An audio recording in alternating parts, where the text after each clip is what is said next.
membacanya. Yang pertama kami persilakan untuk Jessica Handayani dari kelas 12 MIPA 1. Tolong nak.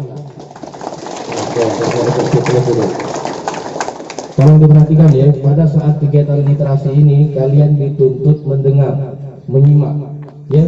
Jadi apa yang disampaikan pada saat kalian menonton sebuah film itu adalah hasil akhir yang apa yang akan kalian sampaikan. Oh ternyata aku menonton film Malin Kundang, yang harus aku ambil intisari dari film tersebut, aku tidak boleh melawan orang tuaku. Itu gambaran kecil dari literasi kita pada pagi hari ini. Apa manfaat yang bisa kamu ambil?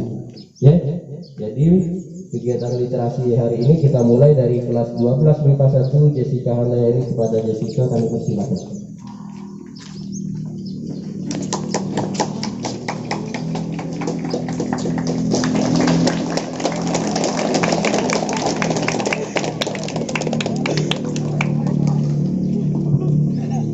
Assalamualaikum warahmatullahi wabarakatuh. Waalaikumsalam warahmatullahi wabarakatuh. Baiklah, saya Jessica Handayani, perwakilan dari kelas 12 MIPA 1, akan mengawali kegiatan literasi kali ini. Literasi yang merupakan program dari Sekolah Penggerak yang akan dimulai pada hari ini di sekolah kita. Saya akan menceritakan kembali sebuah buku yang berjudul Sejarah Indonesia karya Eko Praptanto yang diterbitkan oleh Bina Sumberdaya MIPA. Dalam buku ini menceritakan tentang perjuangan kemerdekaan Indonesia. Seperti yang teman-teman semua tahu, Indonesia merdeka pada tanggal 17 Agustus 1945. Sebelum Indonesia berhasil memproklamasikan kemerdekaan Indonesia, ada begitu banyak perjuangan yang sangat berat yang dilakukan oleh bangsa Indonesia. Pada sesaat sebelum kemerdekaan atau proklamasi mampu dikumandangkan,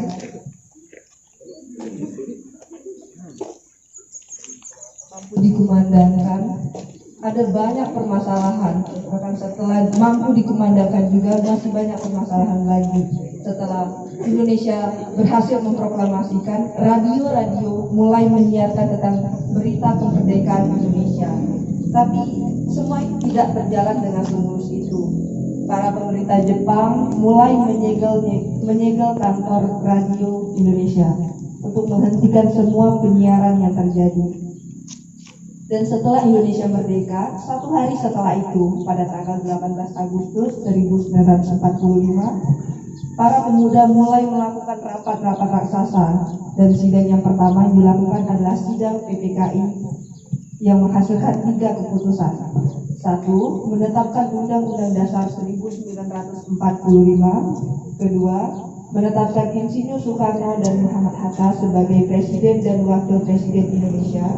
Yang ketiga, sebelum terbentuknya MPR, pekerjaan Presiden akan dibantu oleh Komite Nasional Indonesia. Dan pada keesokan harinya, pada tanggal 19 Agustus 1945, PPKI kembali mengadakan sidang dan menghasilkan 3 keputusan juga. Yang pertama, membagi wilayah Indonesia menjadi 8 provinsi. Yang kedua, membentuk Komite Nasional Indonesia. Yang ketiga, menetapkan 12 departemen dan 4 menteri negara. Setelah semua perjuangan panjang itu, kemerdekaan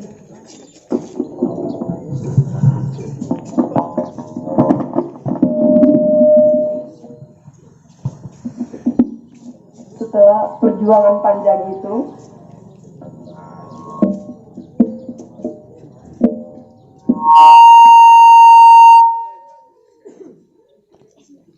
setelah perjuangan panjang yang dilakukan oleh bangsa Indonesia untuk memperebutkan kemerdekaan, perjuangan belumlah usai. Kita kembali memperjuangkan untuk mempertahankan kemerdekaan Indonesia. Setelah itu, ada banyak pertempuran yang terjadi, mulai dari pertempuran Surabaya, pertempuran Ambarawa, peristiwa Bandung Lautan Api, dan banyak lagi permasalahan yang terjadi setelah kemerdekaan Indonesia terjadi. Namun hal tersebut bukanlah sesuatu hal yang menjadi masalah untuk para pejuang bangsa, untuk para pemuda, untuk tetap mempertahankan kemerdekaan Indonesia. Dengan kegigihan dan kerja keras mereka berhasil mempertahankan Indonesia sampai sekarang ini. Jadi bagi kita, para penerus bangsa, para anak muda, berkewajiban untuk menjaga negara kita agar tetap ada, agar tetap maju dengan menjadi generasi yang berkualitas untuk bangsa kita. Mungkin itu saja yang bisa saya sampaikan. Saya akhiri, wassalamualaikum warahmatullahi wabarakatuh.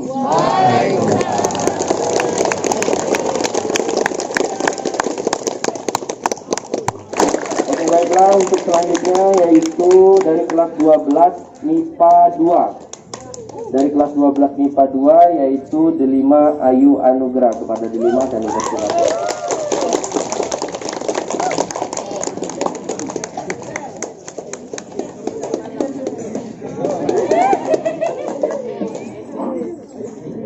Bismillahirrahmanirrahim.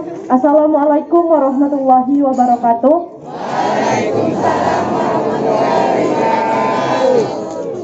Saya perwakilan dari kelas 12 MIPA 2, Delima Ayu Anugrah.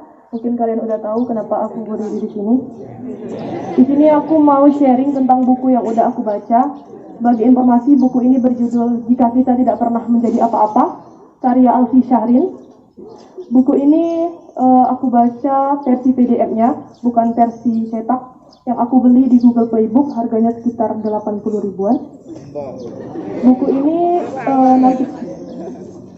Oke, sebelum aku mau sharing kenapa aku baca buku ini, aku mau ngasih tahu kenapa aku harus baca buku ini.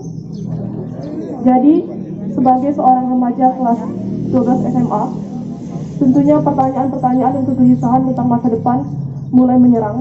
Pertanyaan-pertanyaan seperti, aku mau ngambil jurusan apa ya? Jurusan ini bisa membawa aku ke universitas negeri nggak ya? Terus kalau aku udah lulus universitas negeri, apakah aku akan dapat pekerjaan yang bagus ya?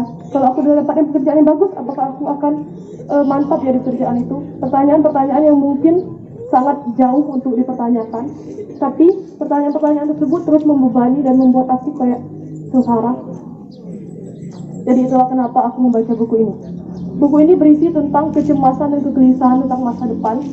Buku ini menyikapi bagaimana cara kita menghadapi suatu permasalahan dalam realitas kehidupan, seperti kehidupan sekolah, kehidupan kuliah maupun kehidupan kerja. Buku ini mengajak kita untuk selalu berpikir positif atas segala apa yang telah Allah tetapkan kepada kita. Buku ini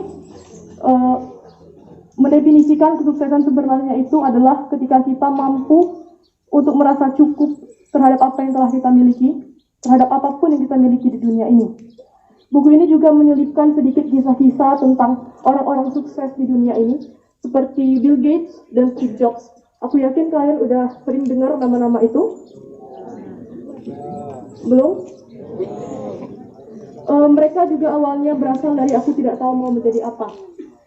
Mereka tidak lahir dan langsung, aku mau bikin Microsoft, aku mau bikin Apple. Enggak, mereka lahir tidak dengan seperti itu. Mereka juga berasal dari aku tidak mau menjadi apa.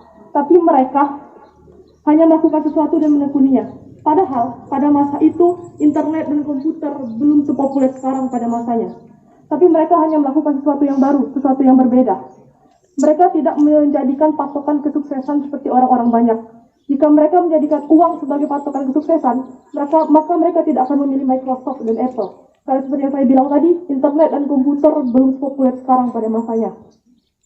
Buku ini berjudul Jika Kita Tidak Pernah Menjadi Apa-apa. Sebenarnya, kita sudah pernah, sedang, dan akan menjadi apa-apa. Kita pernah menjadi seorang bayi yang menyenangkan hati kedua orang tua kita. Kita sedang berusaha berbakti kepada kedua orang tua kita. Dan mungkin suatu saat kita akan menjadi orang tua yang insya Allah cerdas dan bijaksana. Amin. Amin. Amin. Amin. Hidup bukan tentang kesuksesan dipandang oleh dunia, tapi sukses adalah ketika kita mampu untuk merasa cukup dan memaknai apa yang telah kita lakukan. Mungkin itu saja. Sekali lagi saya hanya sharing, tidak bermaksud untuk apapun. Wassalamualaikum warahmatullahi wabarakatuh. Baiklah, untuk yang selanjutnya yaitu kelas 12 IPS 1 yang diwakili oleh Andi Prima. Kepada Andi Prima dan dipersilakan.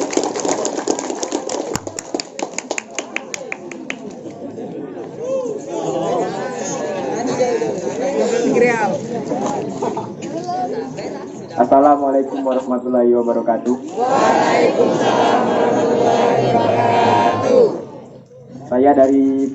Saya Andi Prima dari kelas 12 IPS 1. Saya akan membacakan buku yang berjudul Laskar Pelangi, karya Andrea Hirata, penerbit Balai Pustaka Yogyakarta, tahun terbit 2005, jumlah halaman 529 halaman.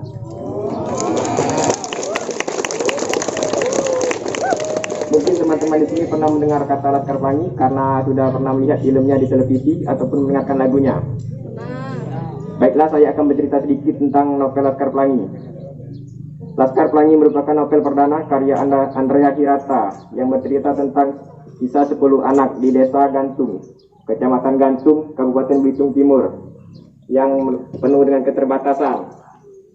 Namun keterbatasan tidak membuat mereka menyerah, malah menjadikan motivasi untuk semakin belajar lebih baik lagi.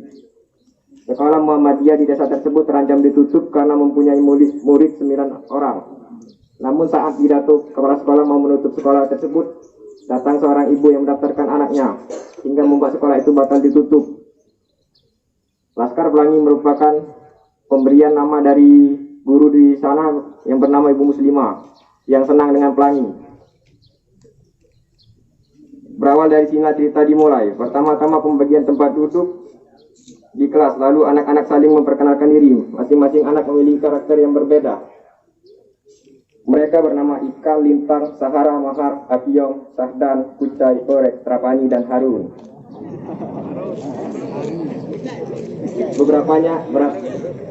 Laskar Pelangi selalu melewati hari yang menyenangkan, menangis dan tertawa bersama-sama. Cerita persahabatan 10 anak Laskar Pelangi harus berakhir sedih karena ayah Lintang meninggal dunia, sehingga membuat insan kecil itu harus mengalami putus sekolah. Kemudian melangkah 12 tahun ke depan, menceritakan Ikal pulang kampung usai bekerja di luar pulau. Kisah-kisah pada novel ini dikemas dengan indah sehingga membuat pembaca terharu secara emosi, mampu merasakan semangat membara dari tokoh Laskar Pelangi. Kesimpulan dari novel ini sangatlah sederhana. Tempuhlah pendidikan setinggi mungkin apapun kondisinya, semangat menuntut ilmu, semangat mengejar cita-cita. Dan novel ini juga mengajarkan makna persahabatan dan kesetiaan dalam berteman. Demikian penyampaian saya akhiri. Wabillahi taufiq wal hidayah. Wassalamualaikum warahmatullahi wabarakatuh. Terima kasih.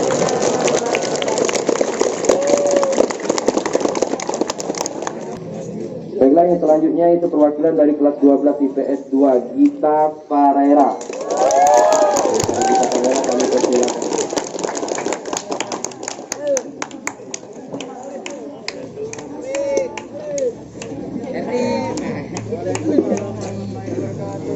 Assalamualaikum warahmatullahi wabarakatuh. Waalaikumsalam warahmatullahi wabarakatuh.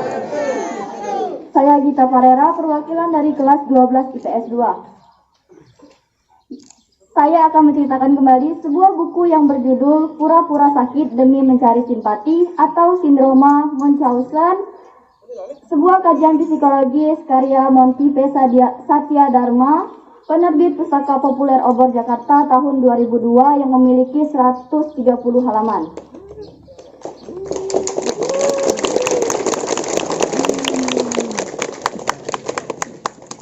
Dalam buku ini menceritakan sebuah perilaku membual atau mengarang sebuah cerita untuk mendapatkan simpati dari orang lain, atau dalam bahasa psikologis klinis ini adalah sindrom Munchausen yang sangat berdampak negatif. Munchausen sendiri merupakan berdasarkan dari kisah dari seorang Baron von Munchausen, yang seorang tokoh pembual besar yang dimana dari bualannya tersebut dia mendapatkan sebuah penghargaan dan pengakuan dari masyarakat luas. Namun akhirnya dia dikucilkan karena ternyata karya-karyanya tersebut hanyalah sebuah bualan dan fantasi dari Munchausen saja. Di dalam klasifikasi gangguan psikologis ada 2 bentuk kepura-puraan yang digolongkan sebagai gangguan psikologis, yaitu factitious disorder atau gangguan factitious dan malingering. Gangguan factitious merupakan perilaku berpura-pura yang bertujuan untuk berperan sakit. Individu yang menderita gangguan ini seolah-olah menikmati perannya sebagai seseorang yang sakit. Contohnya, seseorang meminum obat secara berlebihan sehingga membuatnya harus mendapatkan pengobatan khusus. Hal tersebut dilakukannya bisa saja untuk mengobati rasa sakit tertentu, namun hal ini dilakukannya secara berlebihan sehingga mengalami efek samping yang harus membuat dirinya mendapatkan perawatan khusus. Sedangkan maling jaring merupakan perilaku yang secara sengaja memanipulasi kondisi kesehatannya untuk menghindari kewajiban dan tanggung jawab tertentu. Contohnya, dalam kasus kejahatan, seorang kriminal seringkali terbebas dari jerat hukum ketika dia dinyatakan terganggu mentalnya pada saat melakukan kejahatan tersebut. Kedua gangguan ini memiliki kesamaan, yaitu individu yang bersangkutan sesungguhnya tidak sakit, tapi berpura-pura sakit. Secara umum, penderita gangguan ini memiliki kecenderungan berfantasi dan melakukan kebohongan-kebohongan. Sindroma Munchausen menggunakan akses internet untuk memperoleh perhatian orang dengan jalan memainkan peran sebagai penderita sakit, sehingga memperoleh simpati atau bahkan uang dari orang lain.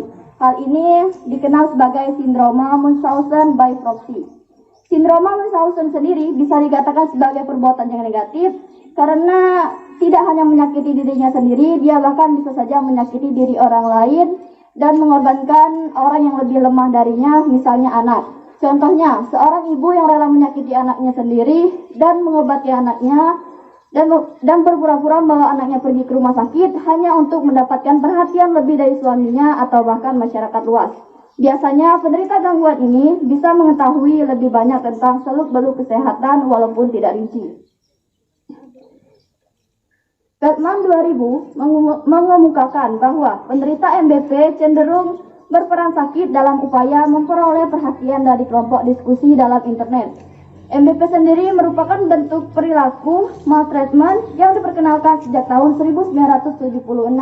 Luasnya areal dan beragamnya MBP menyebabkan MBP sulit untuk dideteksi. Di samping itu, MBP merupakan hasil fabrikasi atau perbuatan orang tua terhadap anaknya sehingga anaknya mengalami berbagai gangguan. Upaya orang tua mencari bantuan menghasilkan simpati masyarakat pada dirinya, namun anak menjadi korban untuk memperoleh simpati tersebut. Penelitian lebih lanjut menemukan hubungan antara MBP dan perilaku pelecehan, khususnya pelecehan terhadap anak-anak. Misalnya menemukan kasus di mana seorang ibu yang melakukan anaknya sedemikian rupa sehingga anak-anak mereka tampil sebagai anak-anak penderita gangguan Asperger. Asperger sendiri merupakan gangguan perkembangan yang mempengaruhi kemampuan untuk bersosialisasi dan berkomunikasi secara efektif. Baiklah, kesimpulan dari buku ini bahwa gangguan Munchausen ini sangatlah berdampak buruk, baik bagi seseorang yang mengidap penyakit tersebut atau bahkan bagi orang-orang yang dekat dengan seseorang yang mengidap gangguan ini. Karena tanpa disadari, penyakit ini dapat mengakibatkan kematian. Jadi demikianlah penyampaian saya tentang buku Pura-pura Sakit Demi Mencari Simpati atau Sindrom Munchausen ini. Saya akhiri, wabillahi taufiq wal hidayah. Wassalamualaikum warahmatullahi wabarakatuh.